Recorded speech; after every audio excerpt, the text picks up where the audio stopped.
Congress CEC की बैठक में शामिल हुए सचिन पायलट ने कहा कि सभी पहलुओं के ऊपर चर्चा हुई है और जो भी व्यक्ति चुनाव जीतने की स्थिति में है वही चुनाव लड़ेगा।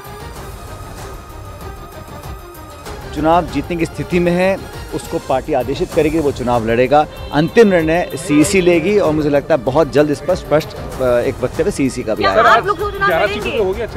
पूरे जिन स्टेट्स का डिस्कशन था सभी सीट्स पर डिस्कशन हुआ है और मंथन किया गया है। जैसा मैंने कहा, एक अच्छा सार्थक पॉजिटिव एटमॉस्फेयर में डिस्कशन हुआ और सब पहलुओं पर हमने अपना ध्यान केंद्रित किया।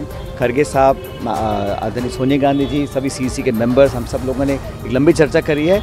जैसे ही निर्णय को लेगी एआईसीसी आपको सूचित कर दिया जाएगा। और वहीं कांग्रेस नेता राहुल गांधी ने केंद्र में पार्टी की सरकार बनने पर युवाओं को 30 लाख सरकारी नौकरी देने का ऐलान किया है। राहुल गांधी ने युवाओं को 5 गारंटी दी है। राहुल ने सत्ता में आने पर 30 लाख खाली पद भरना, ग्रेजुएट को 1 साल तक ट्रेनिंग भत्ता, पेपर लीक को रोकने वाले कानून को बनाने का वादा किया है। राहुल ने इसके साथ ही अस्थायी कर्मचारियों, गिग वर्कर्स के लिए सामाजिक सुरक्षा और युवा रोशनी के तहत जिलों में स्टार्टअप के लिए 5000 करोड़ रुपए के फंड का वादा भी कर दिया है। बिहार के बेगूसराय में इलेक्टोरल बॉन्ड की जानकारी देने के लिए करीब 4 महीने का समय मांगने पर कांग्रेस ने एसबीआई के खिलाफ प्रदर्शन किया। सुप्रीम कोर्ट ने 15 फरवरी को इलेक्टोरल बॉन्ड स्कीम पर रोक लगा दी थी। इसके साथ ही एसबीआई को चुनावी चंदे की जानकारी चुनाव आयोग को देने के लिए 6 मार्च का समय दिया था, लेकिन एसबीआई ने इसकी जानकारी देने के लिए 30 जून तक का समय मांगा और इसी वजह से कांग्रेस भड़क गई। बिहार के बेगूसराय में कांग्रेस के कार्यकर्ताओं ने एसबीआई के खिलाफ मोर्चा खोल दिया। वहां से जो तस्वीरें सामने आई उनमें एक तस्वीर में बड़ी संख्या में कांग्रेस के समर्थक शहर में मौजूद एसबीआई के एक दफ्तर के बाहर प्रदर्शन करते दिखे। उनके हाथों में पार्टी का झंडा और एक बैनर दिखाई दिया जिस पर एसबीआई के खिलाफ नारे लिखे नजर आए। इस दौरान उन लोगों ने वहां नारे भी लगाए। एसबीआई ऑफिस के बाहर हंगामा होने पर एक आदमी ने प्रदर्शनकारियों को समझाने की कोशिश की, लेकिन वो नहीं माने। थोड़ी देर बाद कुछ लोग गेट के अंदर आ गए और वहीं पर खड़े होकर एक बार फिर से नारेबाजी शुरू कर दी। कांग्रेस ने आरोप लगाया कि केंद्र सरकार को बचाने के लिए एसबीआई ने यह कदम उठाया। सरकार को बचाने के लिए सरकार के दबाव में आकर एसबीआई के द्वारा काला धन बचाया जा रहा है। कांग्रेस का यह भी आरोप है कि केंद्र सरकार के इशारे पर ही चुनावी चंदे की जानकारी देने के लिए एसबीआई ने कोर्ट से करीब 4 महीने का वक्त मांगा ताकि किसी भी सूरत में चुनाव से पहले इसकी जानकारी सामने न आ सके। सिर्फ बिहार के बेगूसराय ही नहीं बल्कि दक्षिण भारत के आंध्र प्रदेश और तमिलनाडु में भी कांग्रेस के कार्यकर्ता एसबीआई के खिलाफ सड़कों पर उतर आए और नारेबाजी करते हुए केंद्र सरकार का विरोध जताया। आंध्र प्रदेश के विजयवाड़ा से जो तस्वीरें सामने आई उनमें एक तस्वीर में बड़ी संख्या में कांग्रेस के समर्थक नारे लिखे बैनर और पोस्टर लेकर सड़कों पर आगे बढ़ते दिखे। बाद में वो लोग सड़क पर ही धरने पर बैठ गए। एसबीआई के खिलाफ प्रदर्शन की एक दूसरी तस्वीर तमिलनाडु के रामेश्वरम से भी सामने आई। उसमें बड़ी संख्या में कांग्रेस के कार्यकर्ता बैनर और पोस्टर लेकर एसबीआई के एक ऑफिस के बाहर प्रदर्शन करते दिखाई दिए। कांग्रेस ने यह प्रदर्शन इसलिए किया क्योंकि एसबीआई ने राजनीतिक फंडिंग के लिए इलेक्टोरल बॉन्ड स्कीम की जानकारी चुनाव आयोग को देने के लिए 30 जून तक का समय मांगा, जबकि सुप्रीम कोर्ट ने 15 फरवरी को इलेक्टोरल बॉन्ड स्कीम पर रोक लगा दी थी और 6 मार्च तक एसबीआई को इसकी जानकारी चुनाव आयोग को देने का आदेश दिया था। लेकिन एसबीआई ने जानकारी देने के लिए कोर्ट से करीब 4 महीने का वक्त मांगा। मतलब लोकसभा चुनाव के बाद एसबीआई चुनावी चंदे की जानकारी चुनाव आयोग को सौंपेगा। इसी वजह से कांग्रेस ने सड़कों पर उतरकर एसबीआई के साथ बीजेपी के खिलाफ मोर्चा खोल दिया। उत्तर प्रदेश सरकार से मंत्री बनते ही सुहेल देव भारतीय समाज पार्टी के राष्ट्रीय अध्यक्ष ओम प्रकाश राजभर ने खुद को राजनीति का गब्बर बता दिया। मऊ में एक जनसभा को संबोधित करते हुए उन्होंने मंत्री पद के पावर की भी धौंस जमाई और अपने समर्थकों से कहा कि वो थाने में जाएं तो पीला गमछा लेकर जाएं। ऐसा करने पर बड़े बड़े अधिकारी भी उनसे सवाल पूछने की हिम्मत नहीं करेंगे।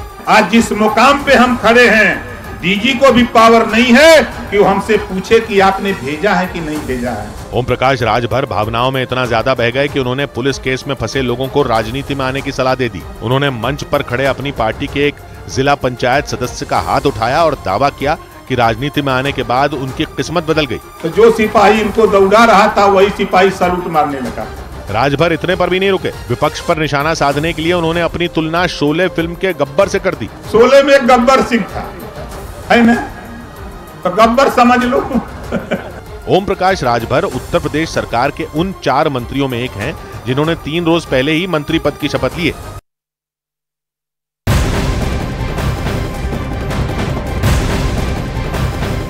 और बड़ी खबर आपको बता दें, लोकसभा चुनाव के पहले पीएम मोदी ने बड़ा तोहफा दिया है। केंद्र सरकार ने पीएम उज्ज्वला योजना के तहत दी जाने वाली सब्सिडी की समय सीमा को 1 साल के लिए और बढ़ा दिया है। केंद्रीय मंत्री पीयूष गोयल ने बताया कि उज्ज्वला योजना के तहत दी जाने वाली 300 रुपए की सब्सिडी की समय सीमा को 31 मार्च 2025 तक जारी रखने की मंजूरी मिल गई है।